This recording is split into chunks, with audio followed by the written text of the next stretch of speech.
So yesterday, I get a phone call from somebody on my staff, and they said, Glenn, you remember Carolyn Borisenko? And I said, yes, isn't she the woman from, like, New Hampshire? She's the Zen psychologist? Yeah.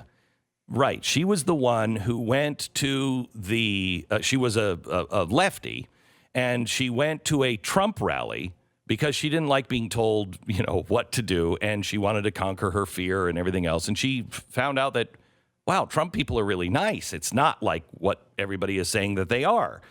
She's got a really, really great open mind. When I talked to her on the air, I said, I think you're actually joining our side. I think you're come to the dark side. And we laughed about it. And so I thought, why is she calling? She was calling because of what I said yesterday, apparently on the air about the Michigan rally. And I was warning people, please know that we are an image-driven society.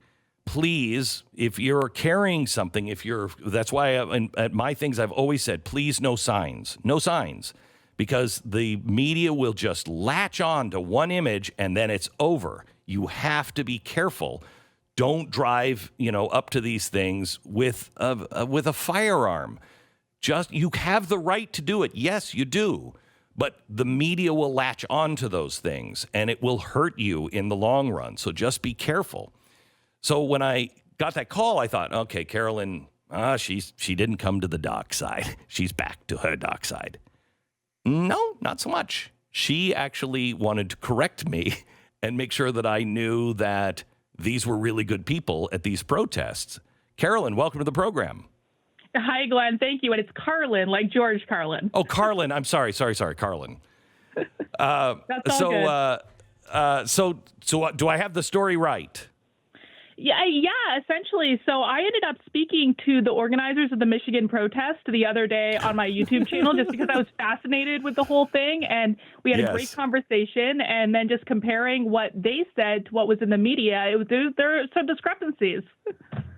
I love you. I absolutely love you. I really do.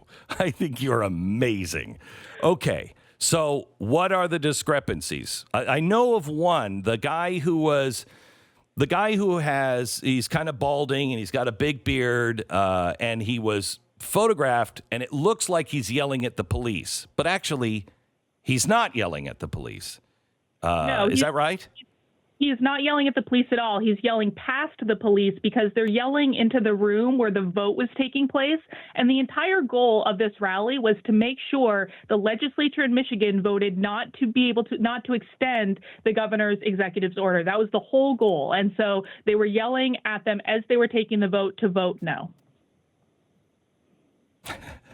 And that's not the way it was spun.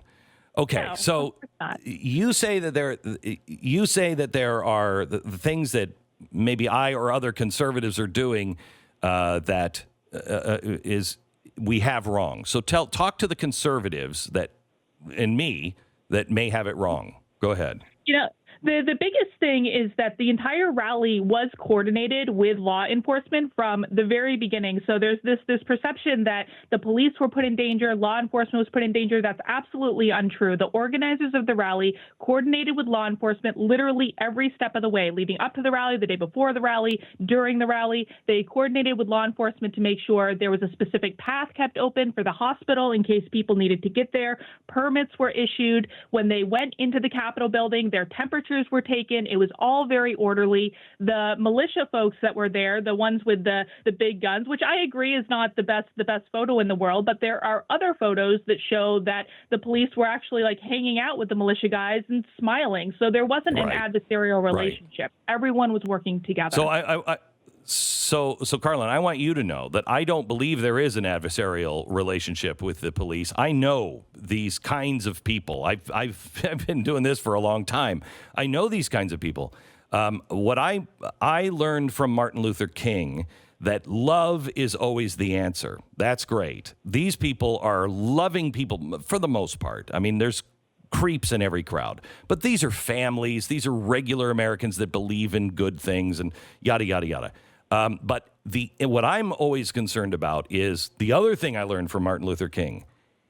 It is an image that will destroy you. It is one photograph that will destroy you. It's the dogs barking with really peaceful black people walking down the street that turned America's head because there was no way to position that. So I'm just concerned about the images. King was very disciplined. And it's hard with libertarians to say, okay, guys, we got to organize and have a set of rules. It's like herding cats. Can't be done. But we have to have discipline to make sure, because we know how dishonest the press is. We know how images will be used against us because it's been done before. And I agree with everything that you just said, but I guess I'm going to push back a little and say, at what point does the media have some responsibility, and I'm talking to the conservative media now, to make sure they are telling the full and accurate story of what happened, to push back against some of these misconceptions? Because I'm just a random person on the internet, and I was able to tell this. And so you guys have some responsibility as well. I agree. Carla, I absolutely agree with you. And if I have let the audience down on that, I apologize, and we will double our effort on it. But I will tell you that listening to you talk, you will not be able to relate to this. I have waited for you. I was just listening to you give that first point, and I thought to myself, with a smile on my face, and I thought, I have waited for someone like her for 15 years. I have waited for, I really have, Carlin, I really have. And so has this audience. You are somebody who is, you're not in lockstep with everything that I say or whatever. You've come from the left and you just want the truth. We're not talking politics. You just want the truth. Your voice, until they discredit you, your voice brings a hope and an awful lot of credibility, because this is not your horse.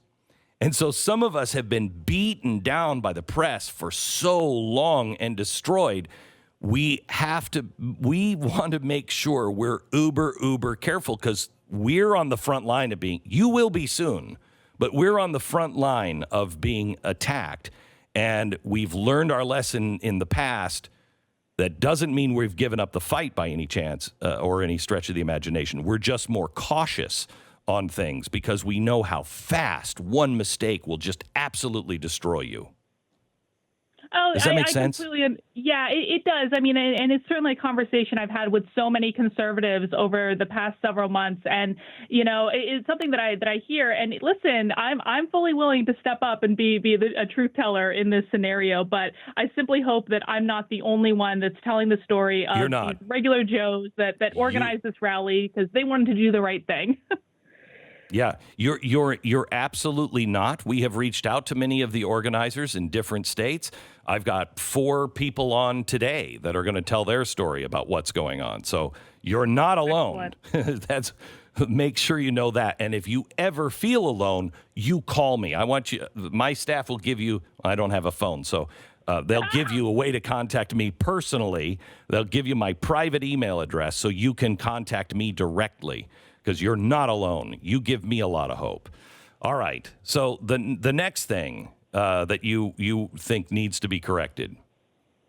Well, and the law enforcement was a big one. Oh, another thing that I haven't heard talk about is that there were literally 0 warnings from law enforcement issued at this entire rally. There was only one arrest that was made. And okay, Glenn, do you want to guess what the one arrest was at this rally? Want to guess who it was? No, go ahead. Anafa? It was a Democrat. It was a Democrat. Who was protesting. And what were they arrested for? What were they arrested for? They were kicking people at the rally. Oh my gosh. Oh my gosh. Was that even reported anywhere? I don't believe it was, but it's on my YouTube channel, the interview that I did with them. And another thing is the elected representatives, as they were taking the vote, they were actually in communication with the people at the rally. They were like texting back and forth because a guy at the rally knew the Senate Majority Leader. And so the people inside, I mean, I've seen these tweets come out basically saying, oh, we were so scared of these people. They knew what was going on. They were coordinating and talking back and forth the whole time. And so I have a really hard time believing that anyone was actually scared. Carlin, I love you. I do. I just can't thank you enough for just being interested in the truth and being brave enough to take on your own circle. I mean, nobody wants to be a pariah. Nobody wants to have to recheck everything that they thought they believed in. It's a scary thing, but everyone should do that on both sides. And you're just a great example. Just a great example for so many people. Thank you, thank you, thank you.